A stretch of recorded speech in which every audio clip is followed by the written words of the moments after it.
आज हम बात करेंगे कि नेव और नेविगेशन बार हम बूटस्ट्रैप में किस तरीके से बना सकते हैं। तो नेव एक सिंपल वो भी मेन्यू होती है लेकिन सिंपल होती है। जो नेविगेशन बार होता है उसको हम थोड़ा सा डिज़ाइन वगैरह करते हैं तो उसको हम नेविगेशन बार कहते हैं। पहले मैं आपको नेव दिखा देता हूँ कि किस तरीके से हम बनाते हैं। मैं एक नेव जो है टैग खोल लेता हूँ, इसको मैं एक क्लास दूंगा जिसको हम देंगे नेव, और उसके अंदर ही मैं एक मेन्यू बनाऊंगा, इसको हम ये देंगे और यहीं पर मैं मिसाल के तौर पर लिख देता हूँ होम। इसे कुछ कॉपी कर लेते हैं और यहीं पर मैं इसको लेट्स से मैं 3 ही बना लेता हूँ और यहीं पर मैं इसको अबाउट दूंगा।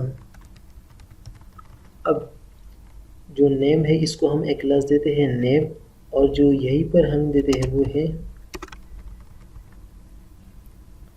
इसको हम देते हैं, इसको हम देते हैं नेम और फिर डैश आइटम। तो हम इसको आइटम ही समझते हैं। सॉरी यहाँ पर नहीं,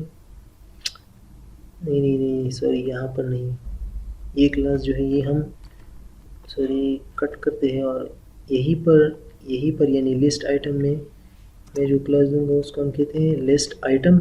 और उसके बाद यहीं पर यानी ए में हम क्या करेंगे, ये जो है लिंक है तो इसलिए मैं क्या दूंगा नेव डैश लिंक, और इसको हम सेव कर लेते हैं और रिफ्रेश करता हूँ कि क्या हमें दिखा रहा है यहीं पर इस तरीके। अब मैं चाहता हूँ कि इस तरह आए, तो मैं इसके लिए क्या करूँगा कि इस तरह आए, तो मैं यहाँ पर आता हूँ और इसको हम हटा लेते हैं। यहीं पर हम ये इस क्लास को हटा देते हैं और मैं सिंपली यहीं पर एक क्लास दूंगा, इसको हम कहते हैं नेव। तो अगर मैं इसको सेव करूँ तो हमारी ऑलमोस्ट नेव बन चुकी है। यहाँ पर आप देख सकते हैं ये हमारी यानी नेव बन चुके हैं, तो इसको हम नेव कहते हैं। उसके साथ साथ अगर मैं चाहता हूँ कि इसको पिल करूँ यानी नेव डैश पिल करूँ, तो पिल क्या होता है कि आप देख सकते हैं। यहीं पर मैं रिफ्रेश करके देखता हूँ, सॉरी यहाँ पर, तो यहीं पर तो हमने पिल किया। अब ये यहीं पर मैं चाहता हूँ कि इसको एक्टिव करूँ, यानी इसको यानी जो ये होम वाला है तो मैं यहीं पर आऊँगा, यहीं पर एक जो है एक्टिव क्लास होता है इसको मैं यूज़ करूँ। अगर मैं इसको रिफ्रेश करके देखूँ तो एक्टिव ये क्यों नहीं काम कर रहा। अच्छा ये एक्टिव है असल में, लेकिन मसला ये है कि यहाँ पर जो सारे कलर्स है वो एक जैसे, इसलिए। दूसरा मैं जो अक्सर यूज़ करते हैं हम इसको, मिसाल के तौर पर मैं इस अबाउट को डिसेबल करना चाहता हूँ तो मैं यहाँ पर लिखूँगा डिसेबल्ड, तो ये फिर काम नहीं करेगा। तो यहाँ पर आप देख सकते हैं अभी ये क्लिक नहीं लेगा, तो इसको हम फिर कहते हैं डिसेबल्ड। अच्छा अब अगर मैं चाहता हूँ कि इसको वर्टिकली करूँ यानी इस चीज़ को, तो मैं क्या करूँगा, यहाँ पर हम एक क्लास है जिसको कहते हैं फ्लेक्स डैश कॉलम। तो मैं इसको इस तरह कर लेता हूँ और जैसे मैं इसको रिफ्रेश करूँगा तो यहाँ पर आप देख सकते हैं कि हमारी जो मेन्यू है वो यानी वर्टिकली आ चुका है। तो ये हम इसके लिए इस्तेमाल करते हैं फ्लेक्स डैश कॉलम, हम वर्टिकल के लिए इस्तेमाल करते हैं। ये तो था कुछ नेव्स के बारे में। आगे हम देखते हैं कि हम नेविगेशन बार को किस तरीके से बना सकते हैं। अब मैं यही से इसको हटा देता हूँ और यहीं पर एक नेव को खोल लूँगा और यहीं पर एक क्लास दूँगा, फिर उसके अंदर में एक यूएल और उस यूएल के अंदर में एलआई और एलआई के अंदर में ए। ये मैं थोड़ा सा जल्दी कर लेता हूँ, यही से कॉपी कर लेते हैं। और अब मैं नेविगेशन बार बना रहा हूँ तो मैं यहीं पर कॉन्टैक्ट और यहीं पर अबाउट कॉन्टैक्ट ओके। और अगर मैं इसको रिफ्रेश करूँ अभी तो यहाँ पर देखिए इस तरह आ रहा है। अब हम क्या करेंगे, इसको हम जो देंगे इस नेविगेशन नेव को, तो एक तो हम देंगे कि नेव और फिर बार, नेव बार क्या करेगा कि इससे नेव बार बनाएगा, लेकिन अभी यहाँ तक आ चुके हैं, इसका मतलब है कि इसका इफ़ेक्ट है। उसके बाद मैं चाहता हूँ कि इसको हम बैकग्राउंड वगैरह देंगे, लेकिन वो बाद में देंगे। अब आते हैं कि यूएल को हम क्या देंगे। यूएल को हम एक जो है क्लास देंगे, उसको हम कहते हैं नेव बार, फिर हम डैश और नेव। तो नेव बार डैश नेव देंगे और उसके साथ मैं इसको रिफ़्रेश करूँगा तो यहाँ से वो ख़त्म हो चुका है। अब हम आगे क्या करेंगे, इस लिस्ट आइटम को मैं एक क्लास दूंगा, उसको हम कहते हैं लिस्ट नेव डैश आइटम। तो हम इसको देंगे नेव डैश आइटम और इस ए को मैं क्लास दूंगा, उसको हम कहते हैं नेव डैश लिंक। तो हम इसको बता रहे हैं कि ये लिंक है और ये आइटम है और ये नेव बार नेव है। अगर मैं अब इसको रिफ़्रेश करूँ तो यहाँ पर आप देख सकते हैं कि इस तरीके से बन चुका है। अब यहाँ पर एक ये है कि अगर आपने देखा तो ये इस तरीके से है, मैं चाहता हूँ कि इस तरीके से हो।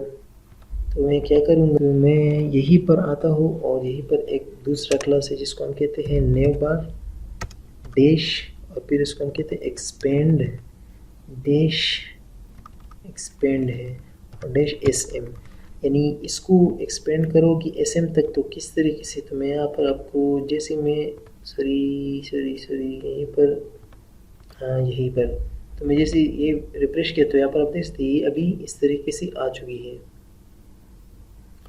ओके, अब ये तो इस तरीके से आ चुका है।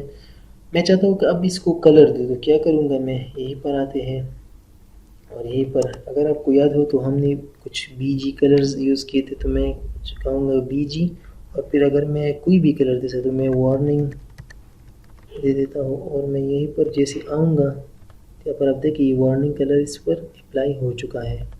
ओके, अब हम बात करते हैं क्या हम इसमें ड्रॉप डाउन बना सकते हैं। बिल्कुल, मैं यहीं पर एक कॉपी कर लेता हूँ और इसको मैं मिसाल के तौर पर दूंगा कि हमारे पास जो है डिपार्टमेंट्स हैं, पार्ट NTS, और इसके अंदर मैं आऊँगा,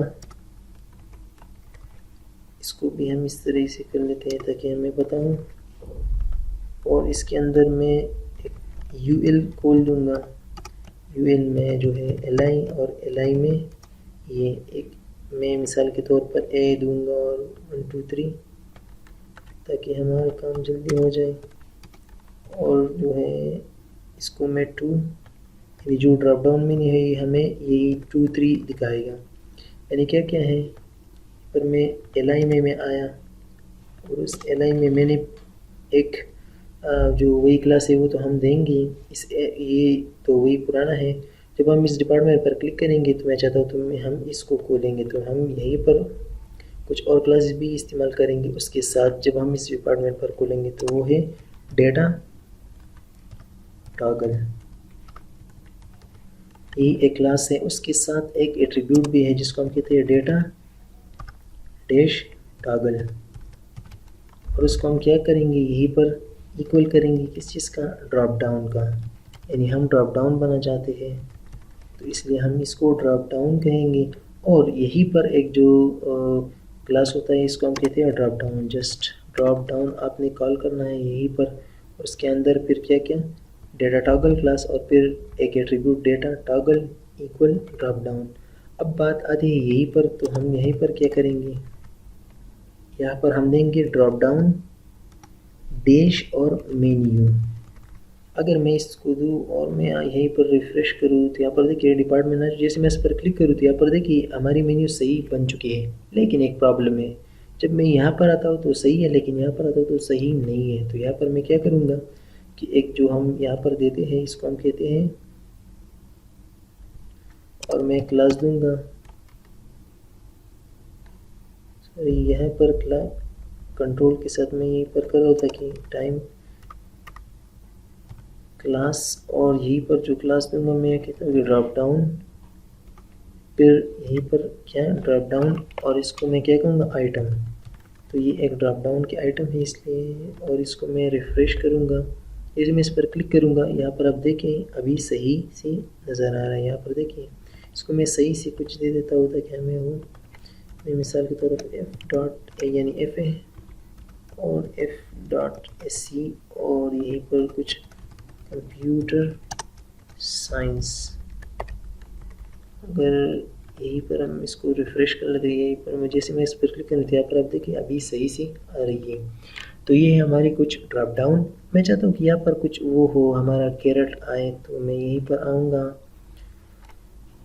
और उसके अंदर यहीं पर मेन्यू के अंदर यहीं पर सॉरी नहीं, यहाँ पर नहीं, ये जो डिपार्टमेंट है तो मैं उसके अंदर यहीं पर थोड़ा सा एंटर, यहीं पर एक स्पेन में खोल लूँगा और उस पेन को एक क्लास दूंगा, इसको हम कहते हैं कैरेट। मैं कैरेट दूंगा तो हम इसको रिफ़्रेश करते हैं कि काम कर रहा है कि नहीं। यहाँ पर थोड़ा सा मसला कर रहा है, कोई बात नहीं, हम इसको रहने देते हैं, इसको हम अभी ओके। अब मैं चाहता हूँ कि यहाँ पर अगर आप देखिए ये मेन्यू जो है ये काफ़ी यहाँ तक आ चुकी है। मैं अगर इसको कंटेनर दूँ तो यहाँ पर थोड़ा सा आएगा, तो मैं क्या करूँगा कि जस्ट इस यूएल को कंटेनर दूंगा, इसको पहले मैं कट कर देता हूँ, ये पर एक डिव बनाऊंगा और इस डिव को एक क्लास दूंगा कंटेनर। क्यों? क्योंकि मैं थोड़ा सा इसको आगे करना चाहता हूँ और मैं उस अंदर पेस्ट किया, जैसे मैं इस पर प्रेस करूँगा तो यहाँ पर आप देख सकते हैं हमारी कंटेनर में आ चुका है।